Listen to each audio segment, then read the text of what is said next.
Everywhere you hear sentences like, love yourself, set healthy boundaries, build your self-worth. And I believe all of these are true. But almost nobody talks about what can happen next.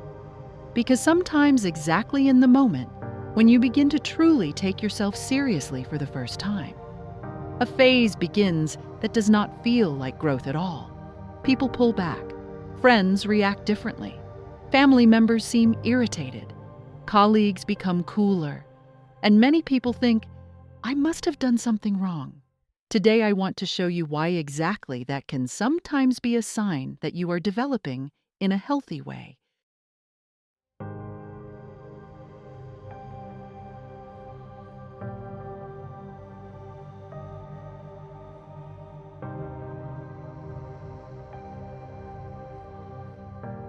What I see in my work again and again.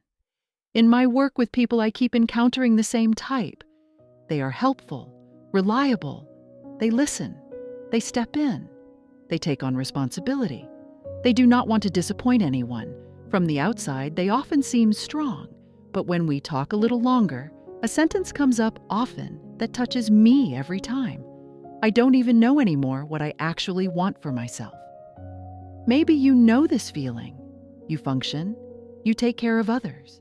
You are there for everyone. But somewhere along the way, you stopped taking yourself with you. And this rarely happens overnight.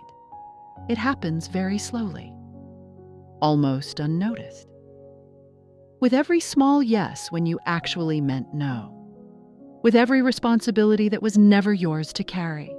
With every apology for needs that were completely valid. Until something strange happens. You are constantly reachable for others, but less and less reachable for yourself. The image that explains everything. In my work, I sometimes use an image that makes my clients laugh at first. I say, imagine you run a small self-service shop. The door is always open. Anyone can come in, and everyone takes what they need. A little of your time, your patience, your attention, your love, your care. And then they leave again. Some say, thank you. Others don't even say that. And here's the crucial point. Most people do not do this because they are bad people. They act according to the offer they find. If your shop is always open, if it never becomes visible where your limits are, people get used to it. Not out of malice, but because it has become normal for them. The moment that changes everything. But one day, something happens.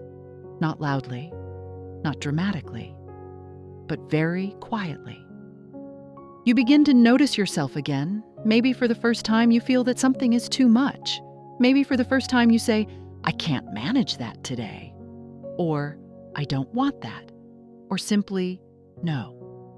And suddenly, something happens that surprises many people. Not you are irritated, but your environment is. Because suddenly your self-service shop is no longer open around the clock. Suddenly, there are opening hours. And exactly in this moment, relationships often reveal themselves in a new light. What actually becomes visible? Many people believe that boundaries change other people. I think that is only partly true. Boundaries primarily change what becomes visible. As long as you were always available, nobody had to learn to handle a no. As long as you constantly adapted, nobody had to consider your needs. As long as you carried everything, nobody had to take responsibility. And that is why your change does not feel like your growth to some people. It feels like their loss. Not because they love you less, but because a dynamic is shifting that they have been used to for years. A story from my work. Not long ago, a young woman sat with me. Hardworking, well-educated, responsible. During her vacation, she was asked again and again whether she could help out for a short time in the mornings. Just a small thing. Just 1 hour. Just today. And because she could not say no, she helped. By phone. Almost every morning of her vacation, Her vacation slowly became work time again. When she came back, she was not rested. A week later, she fell ill. When she appeared in the office on Wednesday, her manager said with a smile, "Well, was that a spontaneous recovery?" Maybe you know remarks like this. They seem harmless, almost funny. But they carry a message. I actually expected you to keep functioning anyway. And what did this young woman do? She began to explain herself. I was really sick. I had a fever. I really couldn't work. I didn't want to let anyone down. I asked her at the time, what would have happened if you had simply said, yes, I was sick, and now I am happy to be back. Not cold, not hurt, not defensive, simply calm, because that is the difference between a person who is still searching for their worth and a person who already knows it. What the healthy ego state has to do with this? In my work, I call this the healthy ego state, and I mean something completely different by it than most people initially assume. It is not about being more important than others, not about becoming selfish, not about only thinking of yourself. A healthy ego state means you stop constantly clearing your own space in your life so that others can have more room. You take yourself just as seriously as the people you love. And that sounds simple, but for many people it is a completely new experience. Men and women, two sides of the same pattern. In my work, I observe that this pattern shows up differently. Many women lose themselves emotionally. They give understanding, time, closeness, patience, and forget along the way how they themselves are doing. Many men lose themselves through performance. They take on more and more responsibility, work longer, solve problems, function, and believe that is exactly where their worth lies. The form differs. The underlying principle is the same. A person gives more of themselves on a permanent basis than is good for them, not because they are weak, but because at some point they learned that love and belonging come with conditions. You have changed. And now comes the sentence that many people hear at some point, you have changed. And you know what? Maybe that is even true. Maybe you explain yourself less. Maybe you no longer apologize for every no. Maybe you no longer take on every responsibility. Maybe you no longer carry every problem that actually belongs to someone else. But the real question is not, have you changed? The real question is, was the earlier version of you truly closer to yourself? Or was she simply easier for others? Grieve, but never confuse grief with guilt. I know this hurts.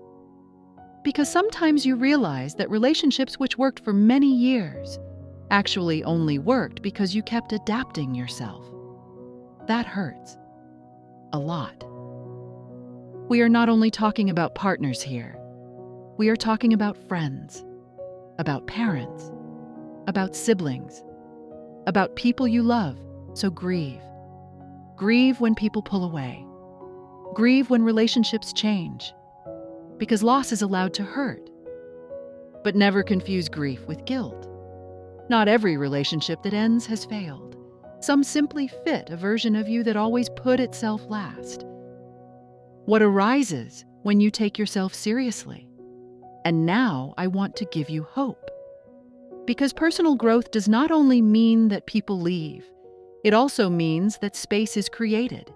Space for people who appreciate your clarity, who respect your no, who do not need you but choose you.